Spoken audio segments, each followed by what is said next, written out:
Bonjour frères et sœurs, bienvenue à ce temps dans la présence de notre Dieu. Mon nom est Mao Kwanani, toute une joie pour moi de vous retrouver en direct aujourd'hui dimanche 19 juillet 2020.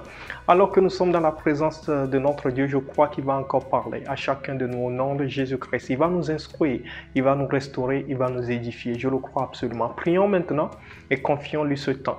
Éternel des armées, je prie et je te rends gloire pour tout ce que tu ne cesses de faire. La gloire te revient en toutes choses parce que tu fais de grandes choses. Merci Seigneur de nous rassembler encore parce que tu veux nous parler. Merci de nous rassembler parce que tu veux restaurer, tu veux édifier. Je crois qu'il en est ainsi déjà au nom de Jésus-Christ. Et je prie que ton esprit prenne contrôle de toutes choses. Ton esprit prend contrôle. Les cœurs sont bien disposés pour recevoir ta parole maintenant. Au nom de Jésus-Christ, j'ai prié. Amen. Encore une fois, frères et sœurs, bienvenue à ce temps dans la présence de notre Dieu. Et l'exhortation aujourd'hui porte le titre « Faire face à la peur ». Faire face à la peur. L'un des plus grands ennemis auxquels nous devons faire face tout au long de notre vie, c'est la peur. Et il va s'agir au cours des prochaines minutes de voir justement comment est-ce que nous pouvons briser l'influence de la peur sur nos vies. Il y a un sondage qui a été mené ici au Québec l'année dernière, en 2019, donc, qui révèle que manquer d'argent est la plus grande peur des Québécoises et des Québécois. Et à la question de savoir est-ce que vous avez peur, les Québécoises et les Québécois ont répondu à plusieurs reprises oui. Et il y a différentes questions qui ont été posées et je vais vous rappeler un peu le contenu des réponses ou bien des résultats de ce sondage. Par exemple, lorsqu'on demande avez-vous peur de manquer d'argent, 60% ont répondu oui, et 56% répondent avoir peur d'avoir le cancer, 50% disent avoir peur de se faire voler leur identité, 48% ont peur des changements climatiques, 45% ont peur de perdre leurs enfants, 38% ont peur de mourir et 35% ont peur d'une catastrophe naturelle et 30% ont peur de se retrouver seuls,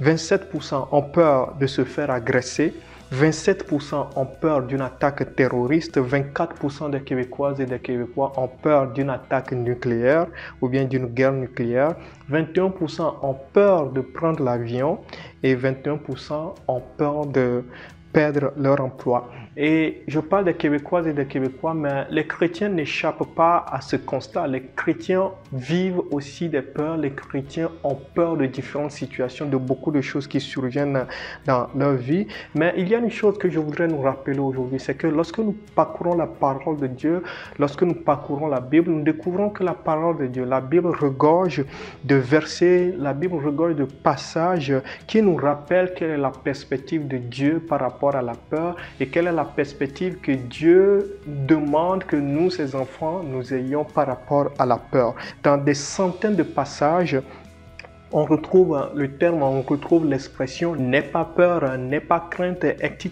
Je vais juste nous rappeler quelques passages. Vous lisez par exemple Esaïe, le chapitre 41, le verset 10, dans la version second 21. Et la Bible dit « N'aie pas peur, car je suis moi-même avec toi. Ne promène pas des regards inquiets, car je suis ton Dieu. Je te fortifie, je viens à ton secours. Je te soutiens par ma main droite, la main de la justice. » Vous lisez Philippiens 4, les versets 6 et 7. Et l'apôtre Paul disait, ne vous inquiétez de rien, mais en toute chose, faites connaître vos besoins à Dieu par des prières et des supplications avec des actions de grâce. Et la paix de Dieu qui surpasse toute intelligence gardera vos cœurs et vos pensées en Jésus-Christ.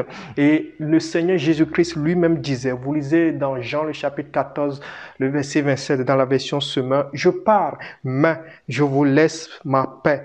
C'est ma paix que je vous donne. Je ne vous la donne pas comme le monde la donne. C'est pourquoi ne soyez pas troublés et n'ayez aucune crainte en votre fort intérieur. Et Dieu rappelait déjà par la bouche du prophète Esaïe, dans Esaïe le chapitre 43, le verset 1.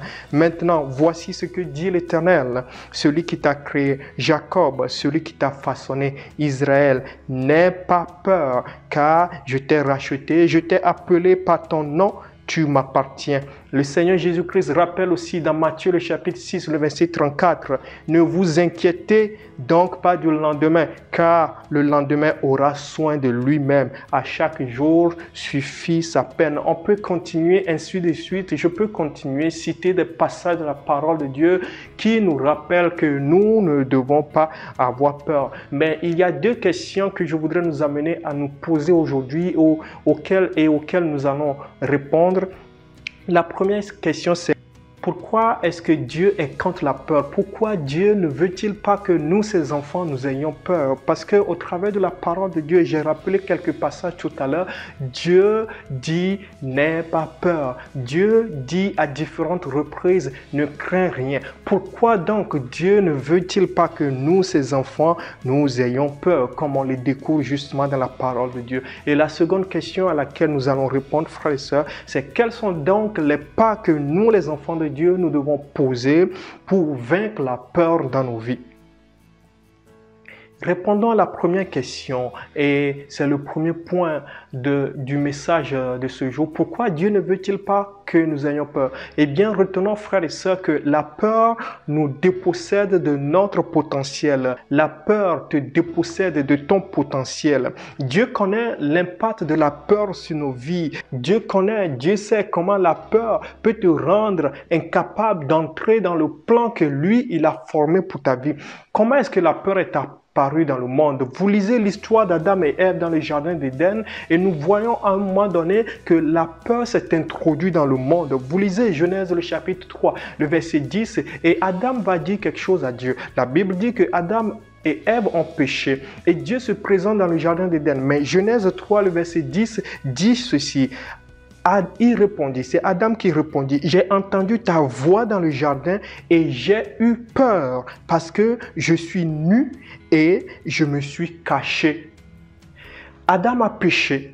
Dieu se présente dans le jardin d'Éden. Adam, qui avait une relation intime avec Dieu, à partir du moment où il a péché et que Dieu se présente devant lui, Adam dit à Dieu: ah Seigneur, mon Dieu, j'ai entendu ta voix et alors j'ai pris peur. Je me suis enfui pour aller me cacher. Voilà comment est-ce que la peur a été introduite dans le monde. Ce sentiment de peur qui n'existait pas avant, ce sentiment de peur qui n'avait pas lieu d'être, est apparu, a été introduit avec le péché.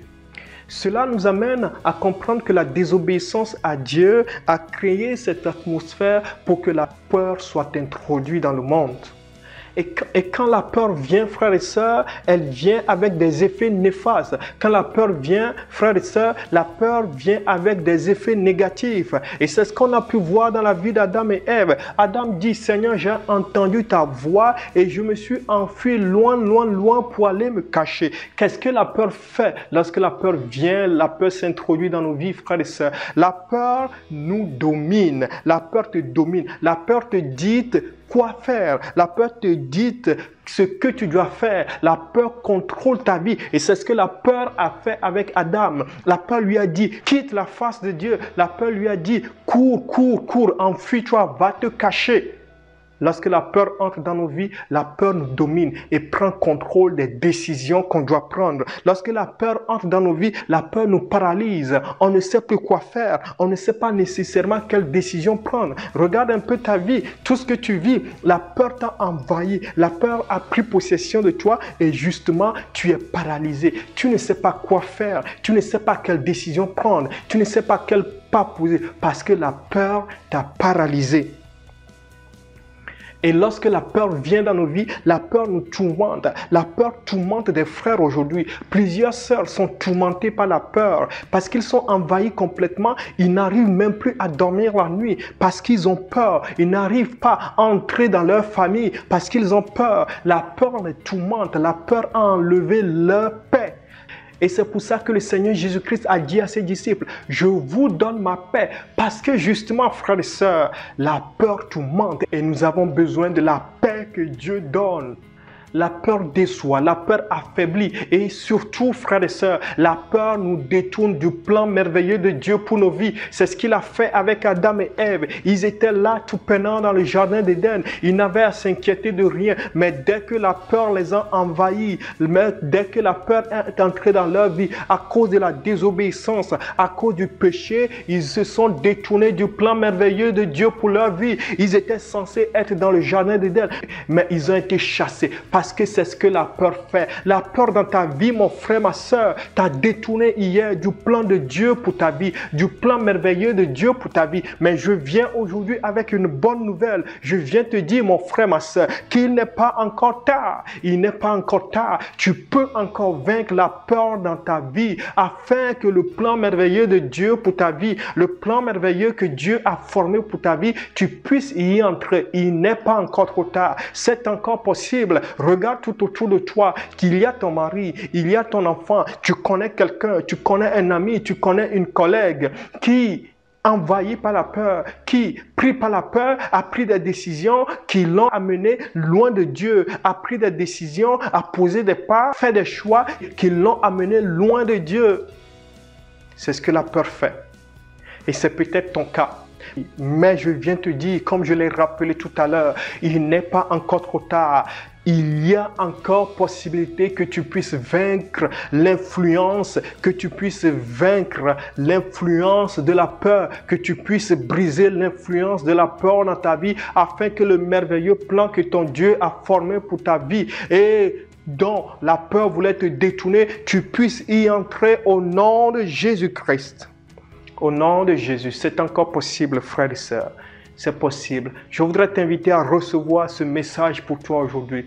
C'est possible. Et cela nous amène à notre deuxième point. Comment faire pour vaincre l'influence de la peur sur nos vies? Tu dois absolument croire, mon frère, ma sœur, que la peur peut être affrontée et vaincue.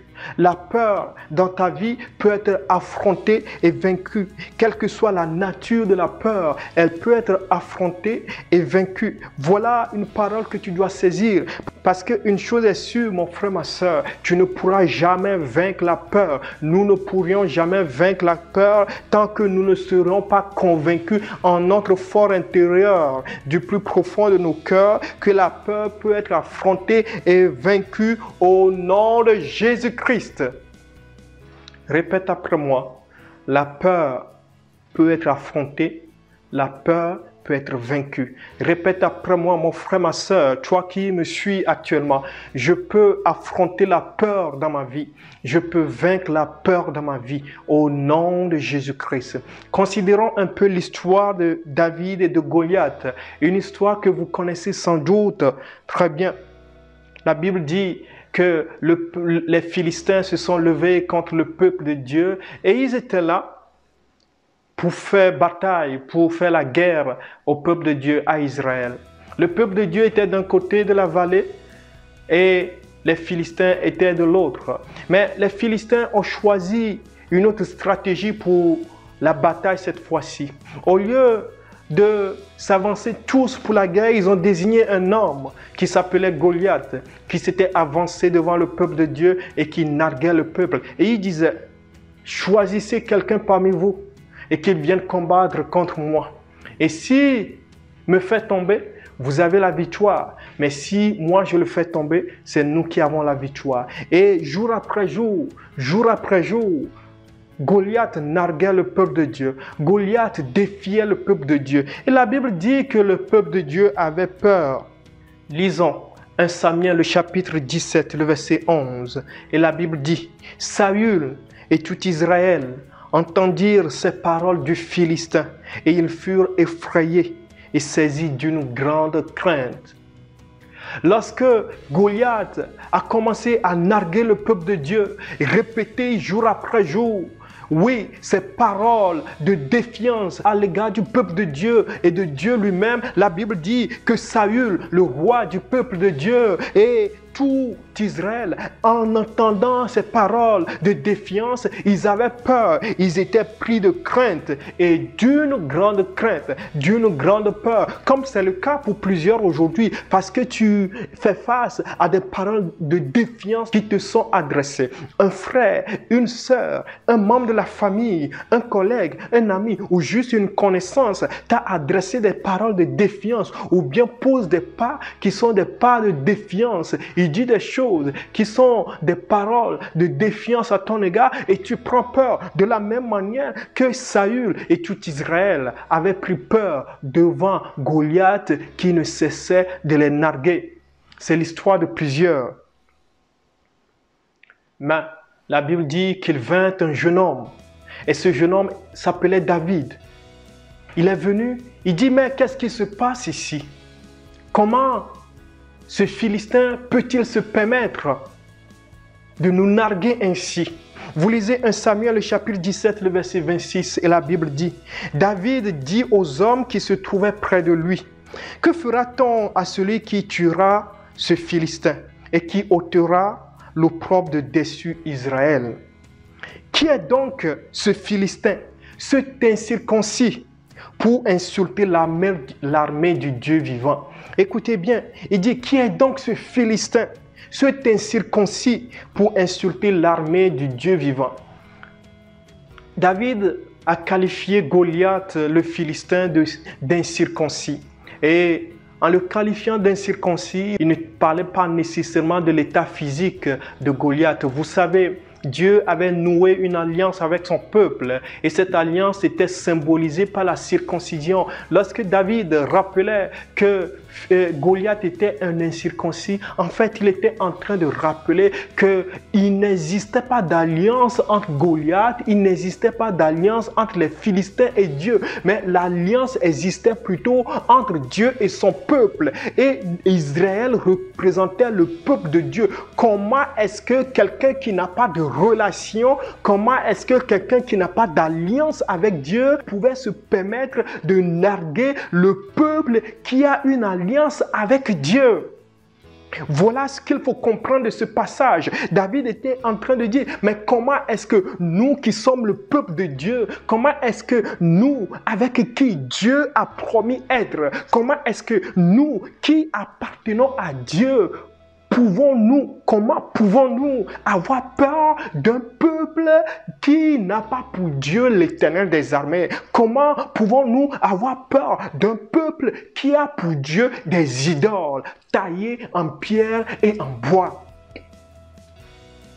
Mon frère, ma soeur, toi qui m'écoutes aujourd'hui, je voudrais t'amener à recevoir cette révélation à partir du moment où tu as reçu le Seigneur Jésus-Christ, à partir du moment où tu as accepté le Seigneur Jésus-Christ comme ton Seigneur et ton Sauveur. Une alliance a été nouée et tu fais partie de cette alliance. Mon frère, ma soeur, tu appartiens à Dieu. Dieu est ton Dieu. Dieu est ton Père. Tu es son enfant et celui qui te défie, la peur qui est engendrée en toi parce que quelqu'un te défie, mon frère, ma soeur, tu peux la vaincre parce que tu appartiens à Dieu. Celui qui te défie, il n'appartient pas à Dieu. Celui qui te défie, il n'a pas d'alliance avec Dieu. Celui qui te défie, il ne peut rien contre l'Éternel des armées à qui tu appartiens. L'alliance, c'est entre toi et ton Dieu. Et donc, la victoire est de ton bord en ce qui concerne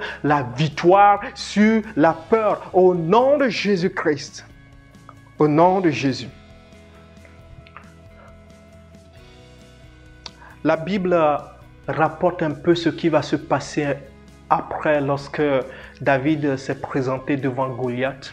Et vous lisez 1 Samuel, le chapitre 17 du verset 45 au verset 51 et vous découvrez un peu le rapport que la Bible fait de cette histoire.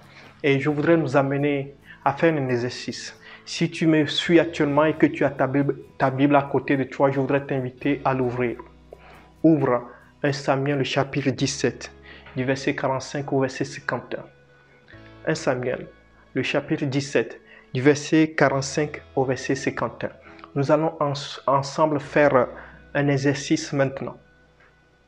Dans ce passage, Comme je le disais tout à l'heure, la parole de Dieu décrit un peu ce qui s'est passé lorsque David s'est présenté devant Goliath. Et dans ce passage, à différents moments, la Bible appelle Goliath le Philistin. Et l'exercice que nous allons faire, c'est que nous allons remplacer dans ce passage, en le lisant tout à l'heure, Philistin par la peur. Partout dans ce passage où tu vois le Philistin, tu vas remplacer par la peur. 1 Samuel, le chapitre 17, du verset 45 au verset 51. Et alors que nous allons lire ce passage, mon frère, ma soeur, et faire cet exercice, je crois au nom de Jésus-Christ que la foi de Dieu entre en toi pour que tu sois convaincu de ta victoire sur la peur. Au nom de Jésus-Christ, je le crois maintenant. 1 Samuel, le chapitre 17, du verset 45 au verset 51. La Bible dit, rappelez-vous, on remplace le Philistin par la peur. David dit à la peur, tu marches contre moi avec l'épée, la lance et le javelot. Et moi, je marche contre toi au nom de l'Éternel des armées, du Dieu de l'armée d'Israël que tu as insulté. Aujourd'hui, l'Éternel te livrera entre mes mains et je t'abattrai et je te couperai la tête. Aujourd'hui, je donnerai les cadavres du camp des peurs aux oiseaux du ciel et aux animaux de la terre. Et toute la terre saura qu'Israël a un Dieu. Et toute cette multitude saura que ce n'est ni par l'épée, ni par la lance que l'Éternel sauve. Car la victoire appartient à l'Éternel. Et il vous livre entre nos mains. Aussitôt que la peur se mit en mouvement pour marcher au-devant de David, David courut sur le champ de bataille à la rencontre de la peur. Il mit la main dans sa gibecière et prit une pierre et la lança avec sa fronde. Il frappa la peur au front et la pierre s'enfonça dans le front de la peur qui tomba le visage contre terre.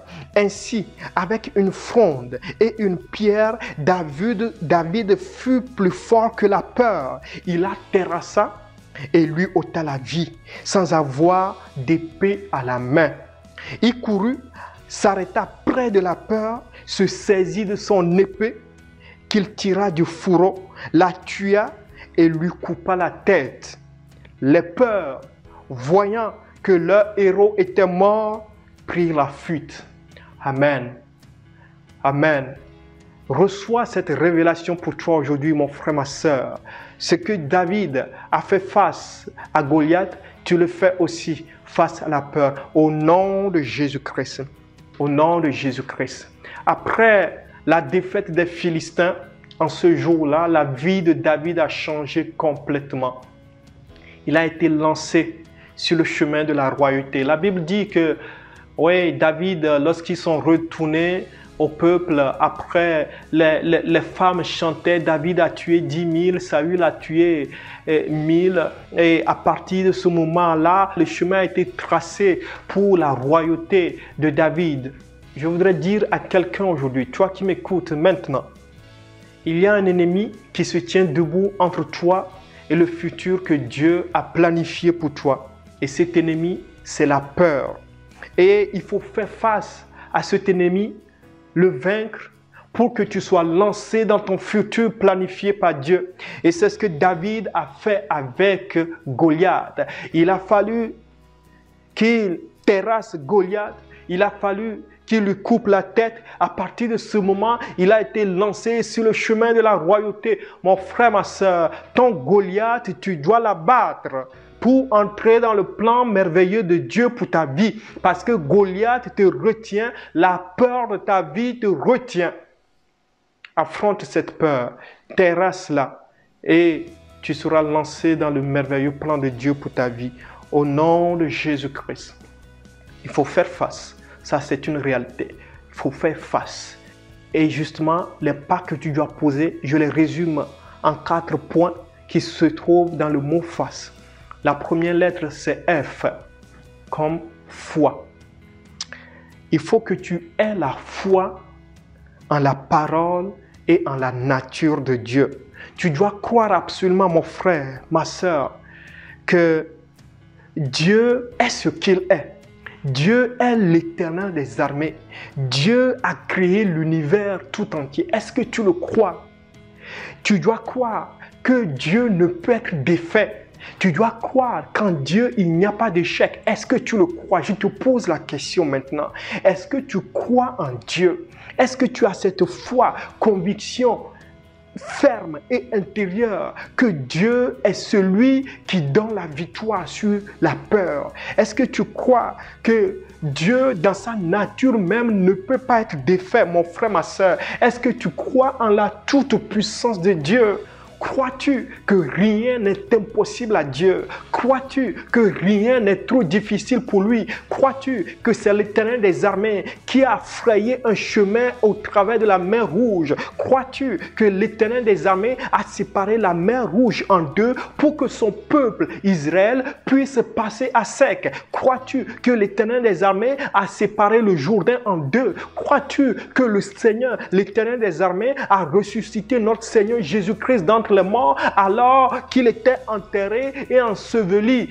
Crois-tu que l'Éternel des armées est encore capable aujourd'hui d'accomplir les plus grands miracles, d'accomplir les plus grands prodiges, les plus grandes merveilles dans ta vie, dans ta famille, dans ton couple, dans ton mariage, dans tes affaires, dans tout ce que tu entreprends? Oh, crois-tu en l'Éternel des armées, mon frère, ma soeur? Crois-tu en Dieu? Crois-tu que Dieu est capable? Le second pas à poser, c'est que tu dois t'approprier les promesses de Dieu. S'approprier les promesses de Dieu. Auto-appropriation des promesses de l'Éternel des armées.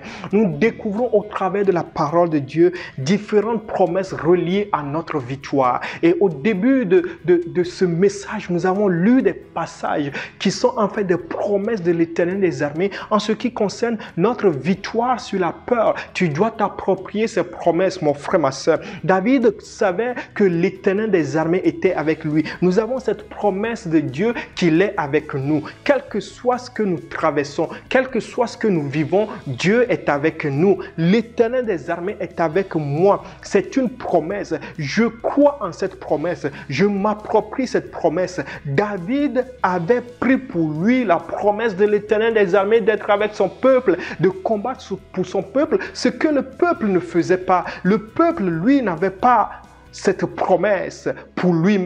Le peuple ne s'était pas approprié cette promesse. Mais toi, ta victoire dépend de comment tu vas t'approprier les promesses de l'Éternel des armées. Ta victoire dépend de comment tu vas t'approprier ce que Dieu a promis. Quand nous avons conscience des promesses de l'Éternel des armées pour nous, nous sommes capables de vaincre la peur.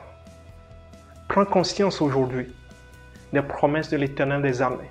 Approprie-toi ces promesses et que le Seigneur te vienne en aide au nom de Jésus-Christ.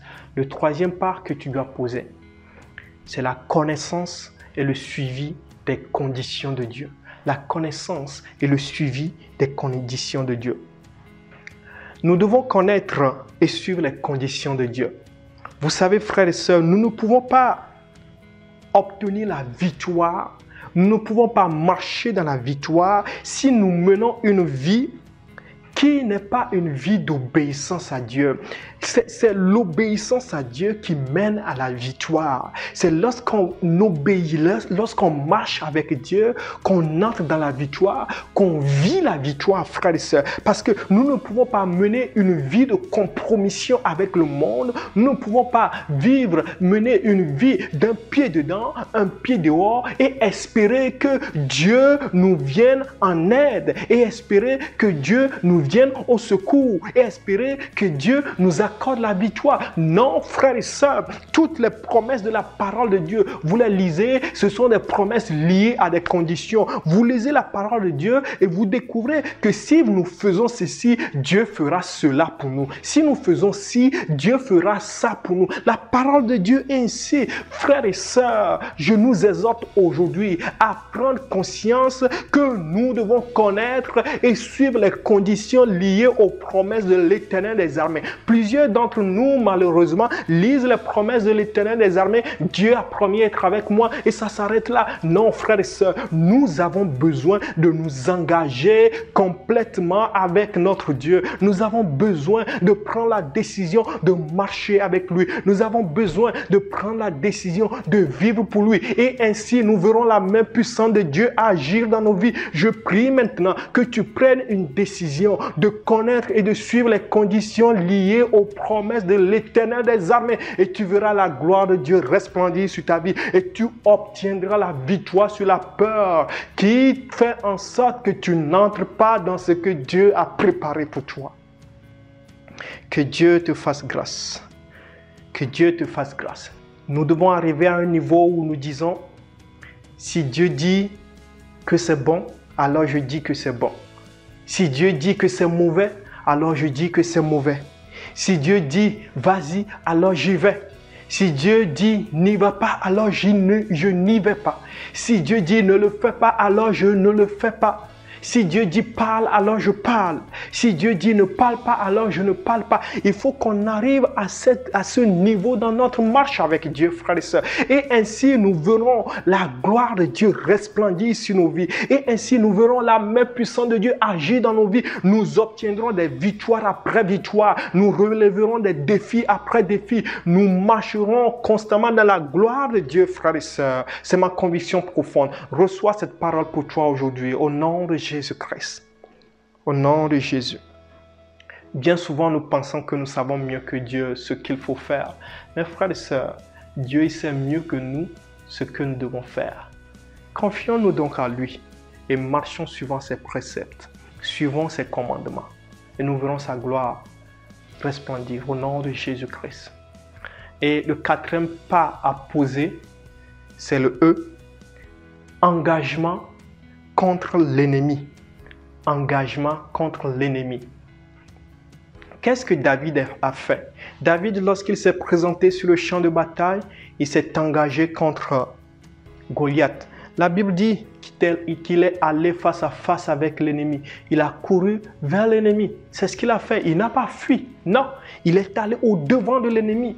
Il est allé au-devant de Goliath. Et c'est ce que tu dois faire aussi. Tu dois t'engager. Plusieurs sont en train de se dire non, il faut que j'y échappe, il faut que je m'enfuis. Non, frère et soeur, tu ne dois pas fuir. Non, non, il faut s'engager, aller au-devant. Oui, de l'ennemi, il faut relever le défi. L'ennemi t'a lancé un challenge, il faut que tu le relèves avec Dieu au nom de Jésus-Christ. C'est ce qu'il faut faire, mon frère, ma soeur. Aller au-devant de la bataille. Il faut que tu y ailles. Goliath avait défié le peuple de Dieu. Mais une chose que nous devons savoir, frères et sœurs, c'est que notre joie, c'est que notre paix, c'est que notre prospérité, c'est que notre succès, c'est que notre progrès, notre avancement, nos finances, etc., frères et sœurs, se trouvent au-delà du défi, au-delà du challenge que nous devons relever. Tant que nous ne relèverons pas le défi lancé par l'ennemi, tant que nous ne relèverons pas le défi lancé par l'ennemi et ses agents maléfiques, nous n'entrerons pas dans ce que Dieu a promis pour nous. Frères et sœurs, Dieu est avec nous. Allons au-devant de la bataille, relevons le défi, mettons à terre Goliath, prenons l'épée et coupons-lui la tête et entrons dans ce que Dieu a planifié pour nous. Sois fortifié en ce sens. Dieu ne veut pas que tu repousses le défi. Non, non, non. Dieu ne veut pas que la peur que tu remettes ça demain. Non. Dieu veut dealer aujourd'hui avec cette peur-là. Dieu veut qu'aujourd'hui tu aies ta victoire. Il faut couper la tête de Goliath. Oui, il faut mettre fin à cette peur-là. Il faut y mettre fin.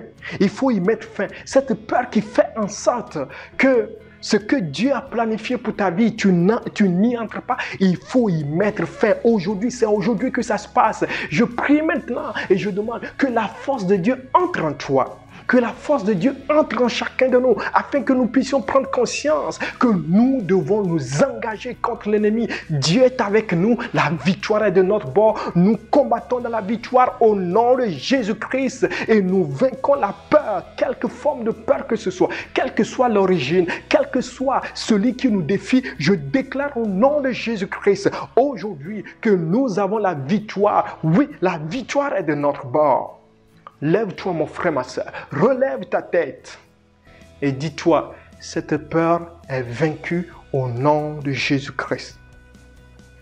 Ça fait longtemps que tu es prisonnier d'une peur qui fait en sorte que tu n'avances pas. Une peur particulière, d'une situation bien précise, de quelqu'un qui fait en sorte que, oui, tu n'avances pas. Tu es limité dans tout ce que tu fais et tu es prisonnier. Tu es comme un captif, mais c'est le moment pour que tu sois libéré. Reçois cette parole pour toi aujourd'hui et reçois ta délivrance au nom de Jésus-Christ. Au nom de Jésus-Christ. Et si vous avez écouté ce message et que ça vous a parlé à propos de votre relation avec Dieu, je voudrais vous inviter maintenant à vous confier en Dieu. Dieu, je le crois absolument, il est prêt à vous accueillir avec joie si vous prenez la décision de revenir à lui et que d'un cœur sincère vous revenez vraiment. Il est là pour vous accueillir et à partir du moment où chacun de nous prend la décision de marcher avec lui, nous verrons sa gloire s'accomplir. Nous aurons notre victoire sur la peur au nom de Jésus-Christ. Éternel des armées, je prie maintenant, je te rends grâce pour tout ce que tu fais. Que ton nom soit élevé. Tu sais ce dont nous avons besoin et tu nous donnes ce dont nous avons besoin. Je prie maintenant et je crois que chacun de nous est rendu fort. Je crois que chacun de nous est rendu capable de faire face à la peur dans nos vies au nom de Jésus. La peur de quelque origine que ce soit, la peur de quelque source que ce soit, de quelque nature que ce soit. Nous sommes capables de relever les défis lancés par l'ennemi au nom de Jésus-Christ. La victoire est de notre bord. Chacun de nous est rendu capable, Seigneur. Nous sommes capables parce que nous croyons que tu peux toutes choses. Nous sommes capables parce que nous croyons en tes promesses, nous nous les approprions. Oh, nous sommes capables parce que Seigneur, nous décidons aujourd'hui de marcher suivant tes préceptes. Nous sommes capables parce que Seigneur, aujourd'hui, nous décidons de relever les défis lancés par l'ennemi et nous avons la victoire sur toute forme de peur au nom de Jésus-Christ. Il en est ainsi, Seigneur. Il en est ainsi. Ça fait longtemps que quelqu'un est en train de se couvrir le visage. Mais c'est le moment de relever les têtes. C'est le moment que tu relèves la tête, mon frère. C'est le moment que tu relèves ta tête, ma soeur. Oui, relève ta tête maintenant. C'est fini ces temps de peur. C'est fini ces temps de peur. Je n'ai pas peur. Dis-le maintenant. Je ne crains rien. Répète-le. Je n'ai pas peur. Dis-le. Je ne crains rien. Parce que Dieu est avec moi. Au nom de Jésus-Christ. Et alors qu'il y a des frères et des sœurs qui prennent la décision de revenir à toi, Seigneur, ma conviction profonde, c'est que tu les acceptes. Parce que tu es un Dieu de grâce. Il en est ainsi pour chacun de nous. Merci pour cette parole, Seigneur. Ton esprit accompagne déjà la parole pour faire du bien à chacun de nous. Au nom de Jésus-Christ, nous avons prié. Amen. Soyez fortifiés abondamment, frères et sœurs. La grâce de Dieu surabonde. Et si vous avez été édifié par ce message, n'hésitez pas à mettre un commentaire sur la vidéo, à l'aimer, à la partager avec quelqu'un pour l'édifier aussi. Et n'oubliez pas de vous abonner à notre chaîne YouTube, d'aimer la page Facebook, de nous suivre sur Instagram, TikTok et sur Twitter. Bien de bénédictions, frères et sœurs. Et si le Seigneur t'aide à revenir, nous nous retrouvons bientôt. Bye bye.